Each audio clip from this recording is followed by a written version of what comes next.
On nous impose souvent des mots pour décrire le monde. Ces mots d'apparence neutre sont en fait chargés de sens et portent en eux une vision du monde. On apprend à identifier ces mots qui apparaissent, mais aussi les mots qui disparaissent de notre dictionnaire. Il faut peut-être aussi apprendre à se méfier des nouveaux mots qu'on voudrait nous imposer, en nous empêchant de penser librement. Par extension, on peut aussi se demander s'il nous manque pas de mots pour penser le spirituel. Générique. En vérité, je vous le dis.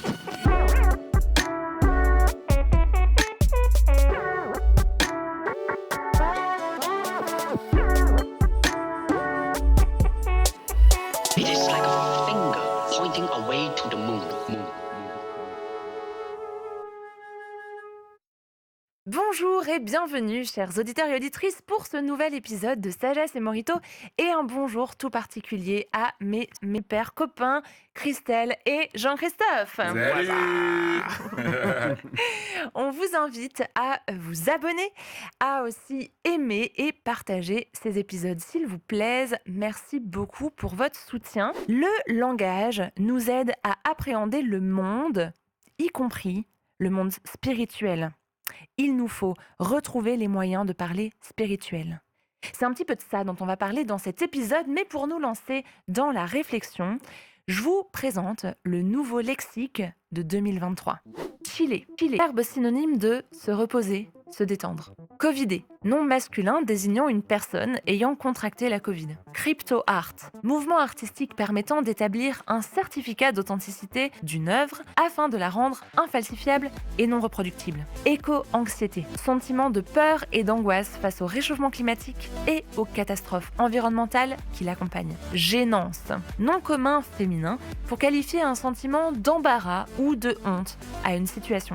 Glottophobie. Discrimination d'un langage, d'un dialecte, d'une langue ou de toute autre manière de communiquer, orthographe, grammaire, accent, régionalisme, etc. Go. Ce nom issu de la langue malienne Bambara désigne une jeune fille en langage familier.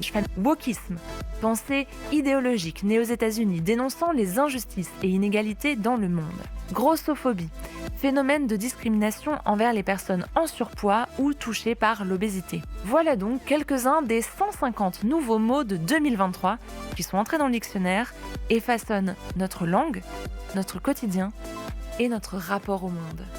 Alors, les auditeurs le savent peut-être pas. JC, t'as envie de réagir à ce Est-ce que lexique? chiller, c'est nouveau en France ou ça fait combien de temps que ça se dit? Bah, je pense que ça fait un petit bout de temps, mais Ouais, c'est ça fait un nouveau bout de qu'il est dans le temps. En dictionnaire. fait, là, on peut Ouais. écrire chiller, que je chillasse, c'est comme, c'est pas une faute d'orthographe. Ce sera pas souligné en rouge dans ton traitement de texte. Wow! Ah ben, je l'utilise maintenant, Comme c'est le sûr. mot go, franchement, ça fait 20 ans que les gens l'utilisent, quoi. Ah, En fait, c'est comme ça que se façonne la langue au travers du dictionnaire. C'est au bout de certaines années d'utilisation dans la pratique, ouais.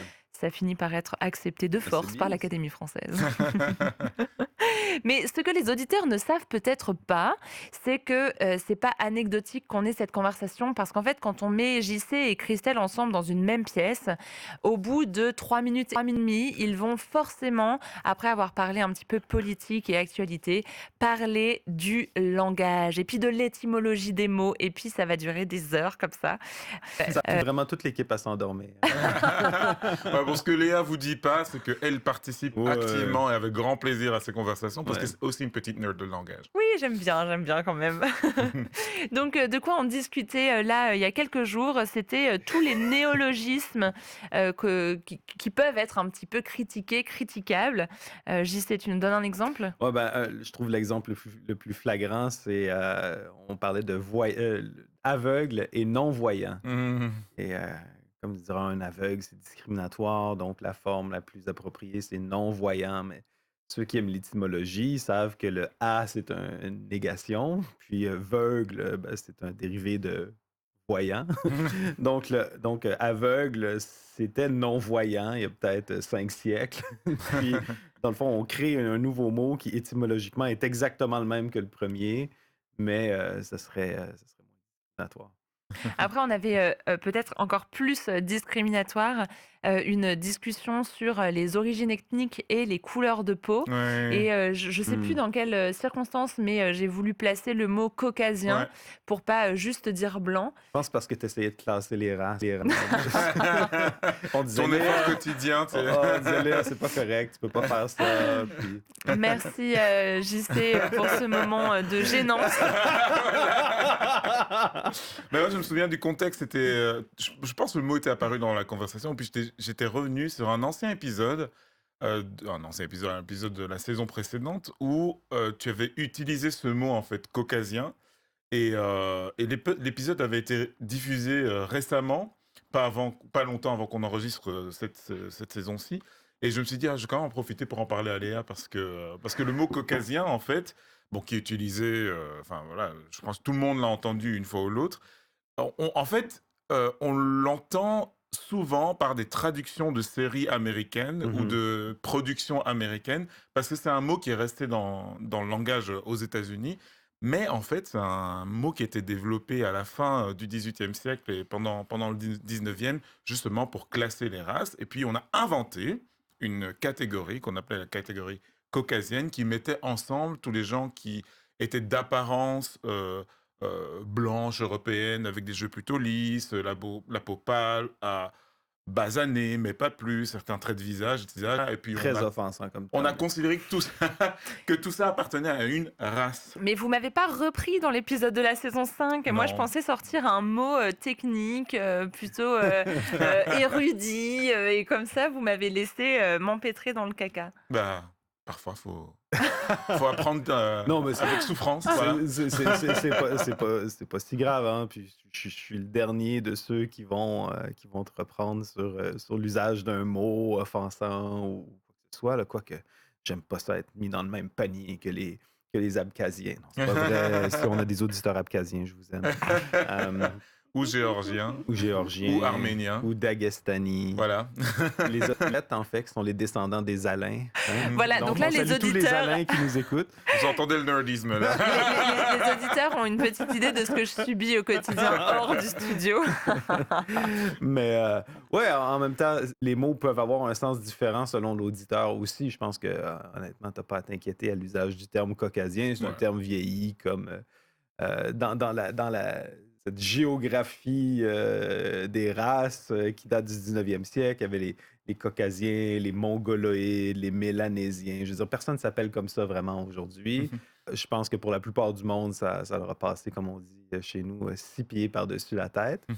Toujours est-il que le langage, c'est vrai, c'est quelque chose qui évolue. On a des nouveaux mots qui apparaissent, puis on a des processus qui font en sorte que certains mots disparaissent, sortent de l'usage, souvent à cause de leur connotation. Des fois, c'est quelque chose qui peut avoir un usage positif, mais qui est sali par leur usage.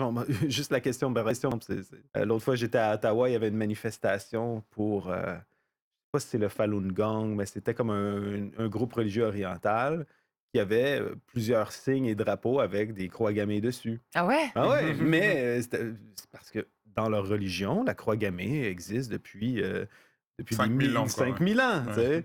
Donc, c'est un Hmm. usage récent qui fait que pour moi, un occidental, j'interprète un symbole d'une certaine façon qui pour eux n'a pas du tout la même connotation.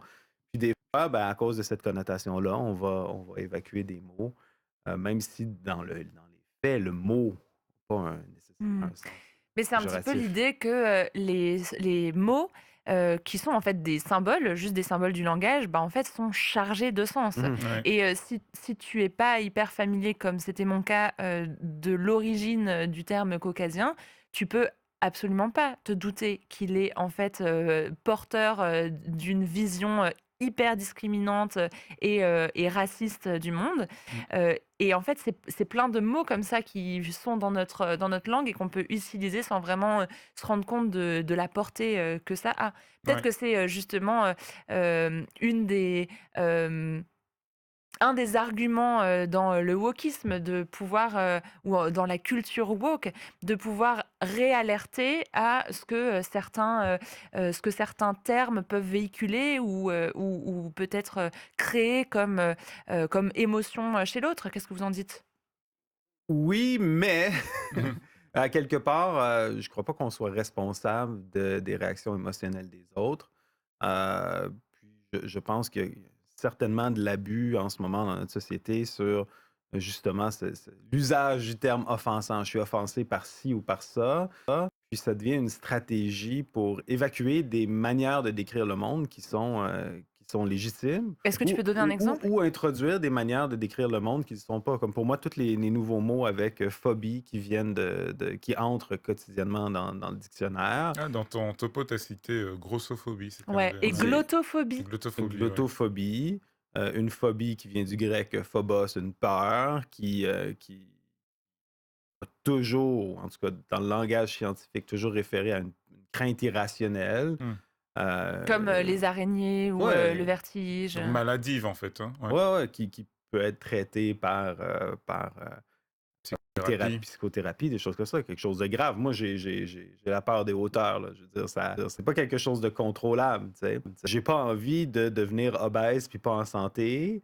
Je crois pas que ce soit quelque chose qui est souhaitable pour personne. Je pense que les gens qui sont en surpoids puis en surpoids morbide, la grande majorité, si c'est pas tous, préféraient être dans une autre situation. De dire que c'est pas idéal d'être obèse, c'est pas une crainte irrationnelle Hmm. des gros. Des fois aussi, on utilise la phobie pour des opinions qui sont un désaccord politique, pour projeter sur la personne qui n'est pas d'accord avec nous, soit une crainte irrationnelle ou soit une haine irrationnelle, alors que c'est pas le cas. Donc en fait, JC, s'il avait été dans le comité d'approbation des 150 nouveaux mots en 2023 dans le dictionnaire, il y en aurait certains que tu aurais rayés et pas laissé entrer. Ben, c'est sûr qu'ils sont en usage. Le dictionnaire, comme tu disais tantôt, il fait juste reconnaître les mots qui sont en usage. Peut-être que le sens de phobie va changer.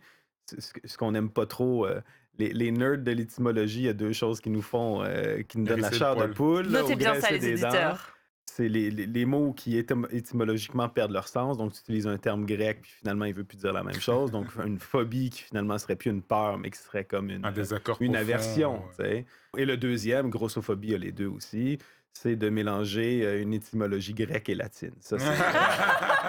Ah, je m'attendais pas à ça. Ouais. C'est vrai que ça pique. Ouais. C'est pas capable. Mais après, du coup, dans les changements de termes utilisés, certains qui vont disparaître, comme tous les équivalents de caucasien que tu mentionnais, mongoloïde, bon, de fait, je l'avais jamais entendu avant aujourd'hui. Et puis tous les autres qui apparaissent, comme ceux qu'on a pu mentionner. Il y en a donc à des fins plus politiques, et puis il y en a à des fins plus spirituelles. Ben, disons que, je sais pas, j'ai pas lu la liste des 150 nouveaux mots dans le dictionnaire, mais récemment, dans des articles que j'ai lus ou des potes ou des podcasts, etc., où il est question de nouveaux mouvements spirituels ou d'affaires spirituelles, comme on dirait au Québec, d'affaires spirituelles. D'affaires. Ben, moi, j'entends souvent des mots que j'ai peu entendus ou pas entendus. Et dans l'autre sens, il y a des mots que j'ai appris à l'école qui désignent le monde spirituel, genre sacré, consacré, attrition, contrition, des trucs comme ça qui sont en fait complètement disparus de la langue courante ou alors qui sont utilisés avec un autre sens. Ah oui. Et pour moi, c'était, j'ai une prise de conscience en m'intéressant un petit peu aux nouveaux mouvements spirituels. On va dire, mais en fait, c'est un peu comme si, tu sais, on avait perdu une partie du vocabulaire pour Ouais. décrire le monde spirituel. Et puis, on est en train de bricoler. D'ailleurs, il y a une thèse de sociologie assez connue du bricolage spirituel de nos jours. On cherche des nouveaux termes pour rebricoler, refabriquer une sorte de monde spirituel. Mais le truc, c'est que souvent, en fait, je me souviens d'un podcast que j'écoutais, il y avait une invitée qui décrivait le mouvement spirituel et régulièrement, elle était interrompue par l'animatrice parce que il fallait expliquer tout, en fait. Et ça, c'est vraiment la preuve qu'il y a une partie de notre vocabulaire spirituel qui a disparu. Et forcément, du coup, ça change notre manière de voir le monde parce que les mots qui existent façonnent non seulement le langage, mais aussi notre manière de nous comprendre nous-mêmes et de comprendre les autres. Exactement, tout à fait. Il y a une hypothèse en linguistique qu'on appelle l'hypothèse de Sapir-Whorf, On l'a déjà entendu des fois la version, caricaturale là, comme quoi les Inuits ont, je sais pas moi, 50 mots pour neige. Donc, Mmh. bon, c'est une caricature là de l'hypothèse, Qu'est-ce m qu'elle dit du coup, cette mais hypothèse? cette hypothèse-là va proposer que justement notre perception du monde est influencée par le langage. Donc on n'est plus dans l'hypothèse forte qui dit que notre conception du monde est Défini. déterminée ou Mmh. définie par, le langage, mais certainement, elle l'influence. Il y a certains exemples, par exemple, dans la langue maya, il y a une emphase sur, la matière des objets qui est telle que, ben, les gens, heu, les Mayas vont avoir plutôt tendance à classer des objets par leur matière que par leur forme. Chez nous, c'est plus la forme qui va OK. avoir comme la qui est la caractéristique première ou la couleur. Chez, les Hopis, qui est une tribu autochtone, qui avait été étudiée au 19e siècle, ben, il y a, Autochtone, en Amérique en du Nord. Amérique, la notion du temps, ben, on divise pas le temps en jours ou en mois ou en séquences, donc le rapport au temps est différent. Ou chez les aborigènes, l'exemple le plus frappant, c'est chez les aborigènes australiens où il y a pas de points cardinaux. Ou en fait, il y a pas non, en fait, il y a des points cardinaux, c'est qu'il y a pas de gauche ou de droite. C'est Mmh. vraiment les points cardinaux qui Ah oui, dominent d'accord. et donc c'est pas ton pied gauche, mais c'est ton pied sud ou ton pied est ou ton pied nord selon la position que tu as, dans l'espace. Fait qu'on Mmh. peut imaginer que si tu utilises le ça, c'est mon pied sud, donc tu à quelque part, tu dois toujours te souvenir dans ta tête où est le sud, où est le nord, où est l'est, où Ouais. est l'ouest et ça change ton rapport à l'espace. Forcément. Et donc, il y a ces notions-là. Il y a des termes qui peuvent exister dans des langues qui n'existent pas, ou il y a des termes qui sont en plus haute définition, si on veut. Où on a 5 ou 6 mots pour l'eau dans un contenant, l'eau qui coule, l'eau qui. Bon, ben, la culture qui a cette granularité linguistique, ben, nécessairement, ça va changer la perception des Mmh. gens. Et ça, je pense que tous, les traducteurs et traductrices, ou personnes qui, le font, occasionnellement s'en rendent compte. Quand tu passes d'une langue à une autre, des fois, tu es bloqué parce que, Mhm. le concept n'existe pas dans l'autre langue ou alors il faut faire des périphrases mais qui viennent un petit peu changer, le Ouais. le le sens Ouais. Ou originel. quand tu es bilingue, là, tu sais, quand tu es très bilingue, tu te dis: «Ah oui, il y a un mot pour ça, il y a un mot pour ça», puis tu te rends compte C'est Dans juste que une dans autre l'autre c'est langue. langue. dans l'autre langue, puis tu cherches le mot en français, puis tu es «Ah!» Mais du coup, on peut comprendre pourquoi, JC nous met des anglicismes partout. Bah, Je t'embête. non, non, mais c'est vrai. Mais aussi, du coup, on peut comprendre pourquoi dans une société, qui, évacue de plus en plus, le langage spirituel, bah, ça évacue la réalité du spirituel, de fait. Parce que si tu as pas les mots pour le décrire, c'est pas que la chose n'existe plus, mais c'est que dans l'imaginaire collectif, c'est comme si elle n'existait plus. Oui, et puis ça crée aussi une incapacité à, je dirais, valablement pouvoir discuter de cette chose qu'on nomme tous différemment ou alors qu'on ne Mmh. nomme pas, tu vois? Un peu comme si on était, des gens qui parlaient tous des langues différentes et qu'on avait du mal à se faire comprendre, tu Mmh. vois? Quand tu Mmh. vas, dans un pays ou une région, qui parle une langue qui est pas la tienne, communiquer, c'est difficile. Tu peux faire des gestes, tu peux, pointer du doigt. On arrive à se comprendre, mais en fait, Ouais. le vocabulaire est un petit peu brouillé. Mmh. Et Ça les y nuances sont impossibles. Ouais, voilà, et puis aussi, les emphases sont différentes, Mmh.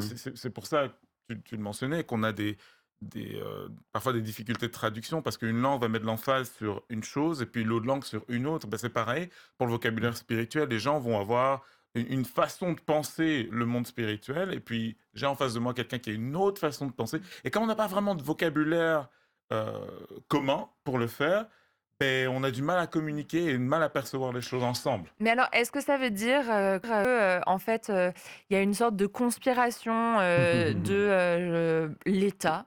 De Du Père on va Noël. employer, ce Ouais. terme Les flou et élites. vaste, voilà, ou des élites pour en fait, consciemment évacuer, les termes du langage spirituel parce que de toute façon, maintenant on a bien compris qu'on est dans un monde où on n'a plus besoin du spirituel. Il y a la technique, il y a l'argent, Mmh. il y a l'IA, il y a, tout un tas, d'évolutions. On n'a plus besoin de ça, donc progressivement, on Non. met de nouveaux mots pour plus avoir les mots spirituels ou alors on tord les mots spirituels pour que ça invisibilise la foi. Bah, j ça prend beaucoup d'efforts pour censurer un mot. Je pense qu'il y a quelques mots qui disparaissent chaque année de manière volontaire. La plupart du temps, les mots disparaissent faute d'usage. Puis, on a aussi ces conversations-là avec un Québécois dans l'équipe où je vais avoir tendance à utiliser des mots qui s'emploient plus depuis quelques siècles. En France, En ouais, c'est vrai. France, là, on va dire ah, cet objet est dispendieux. Je vais prendre le Je char. vais prendre le char.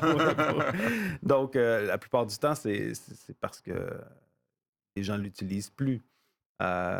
Et donc, je pense qu'une grosse partie des mots spirituels qui disparaissent, des mots qui sont liés à la religion, ben, c'est parce que les gens ne l'utilisent plus. De la même manière, pour reprendre l'analogie de Christelle, c'est plus facile pour moi, en tant que chrétien pratiquant, de parler de ma foi, par exemple, à un musulman pratiquant, Hmm.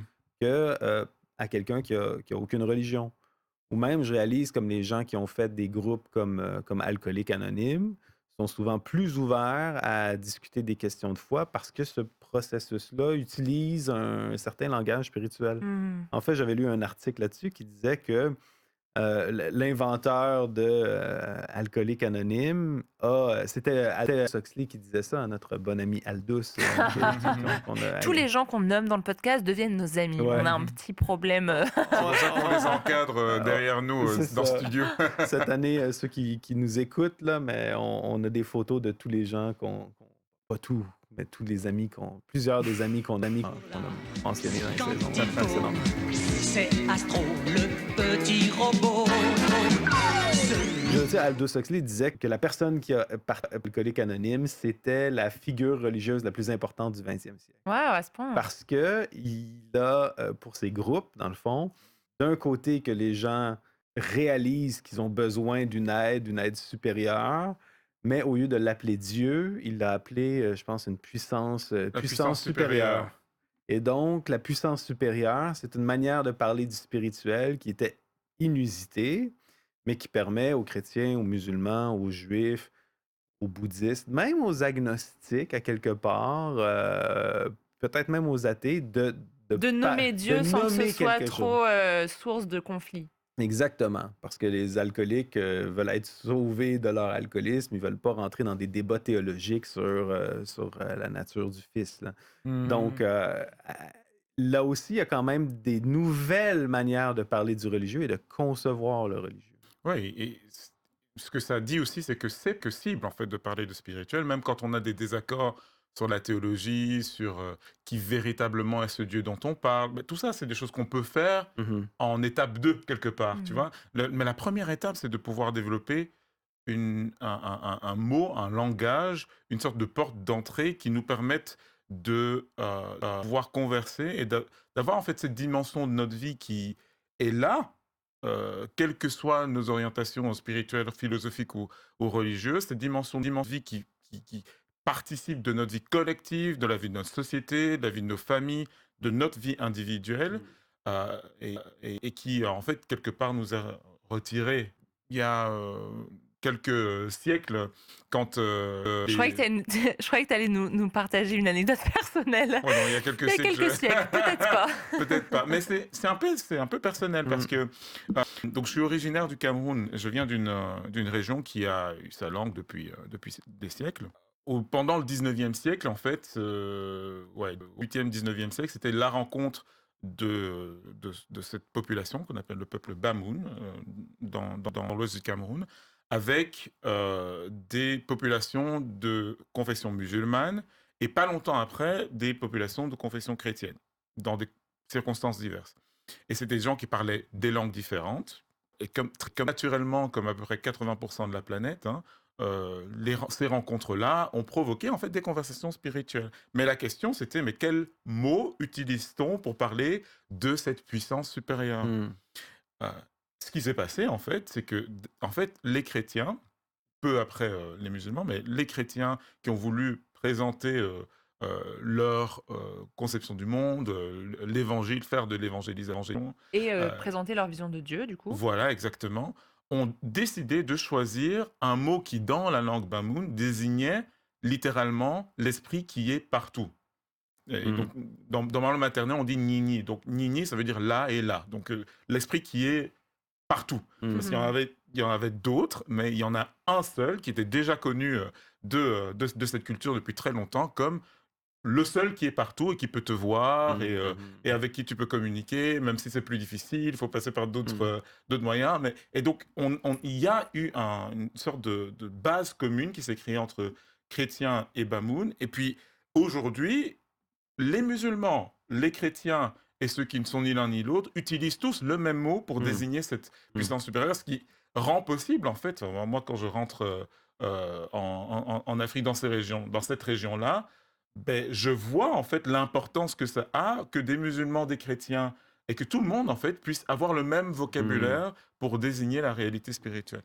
Alors, c'est quoi le vocabulaire que vous pensez qui manque dans notre société ou dans vos endroits du monde respectifs pour parler spirituel? C'est quoi les mots que vous voulez réaffirmer Mmh. pour faire rentrer, non pas dans le dictionnaire, mais dans l'usage quotidien? C'est une question très difficile, J'aime bien poser des ouais, questions ouais, ouais. difficiles. Ben, j je réalise que la ques que le terme là, justement, puissance, supérieure ou un être supérieur, ça peut être quand même utile pour aborder la question de la spiritualité à des gens qui, sont pas nécessairement spirituels. En fait, beaucoup de gens se disent, spirituels, mais non religieux. C'est-à-dire que je pense qu'on demande à nos auditeurs ou aux gens dans la rue: «Est-ce que vous croyez en Dieu ou est-ce que vous êtes chrétien?» Ben, la plupart du monde vont dire que non, pas nécessairement. Hem, Surtout au Québec. Surtout au Québec. Mais si on demande: «Est-ce qu'il y a quelque chose?» tu sais, est-ce que l'univers, c'est juste la matière, juste le matériel, ou est-ce qu'il y a quelque chose au-delà de ça qu'on peut pas vraiment expliquer? Je pense que la plupart du monde s'entendent pour dire: «Non, il y a plus à l'univers que juste la part.» Donc il faudrait réhabiliter puissance supérieure ou entité divine. Ouais, je pense qu'après ça, comme chrétien, je peux parler de Dieu, un Dieu qui se révèle en Jésus-Christ. C'est pas d'abandonner mon langage pour parler de la foi, mais d'utiliser un langage commun, au moins pour qu'on puisse se comprendre. Moi, ouais, c'est mon premier mot, je dirais. C'est ma première bafouille. Pendant Ma ce temps, je première réfléchis. bafouille. Toi, Christelle, c'est quoi ton mot? Effectivement, c'est une question compliquée et il y aurait beaucoup de mots, certains simples et certains plus complexes.